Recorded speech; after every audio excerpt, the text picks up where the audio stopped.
तर पंतप्रधान नरेंद्र मोदी यांनी भाषणात 150 वेळा काँग्रेसचं नाव घेतलं. मोदींना काँग्रेसची भीती वाटते का असा सवाल नाना पटोले यांनी केला. देशाच्या जनतेचा पंतप्रधानांवर विश्वास नाहीये. देशाचे पंतप्रधान वारंवार खोटं बोलतात असा हल्लाबोलही पटोले यांनी केला.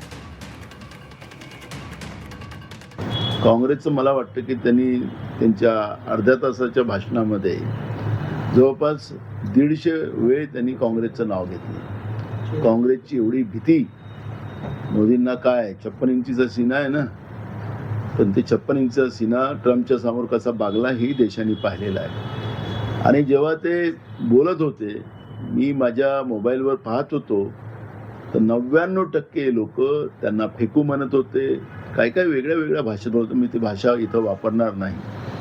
आता देशाच्या प्रधानमंत्र्यावरच भारताच्या जनतेचा विश्वासच राहिला नाही.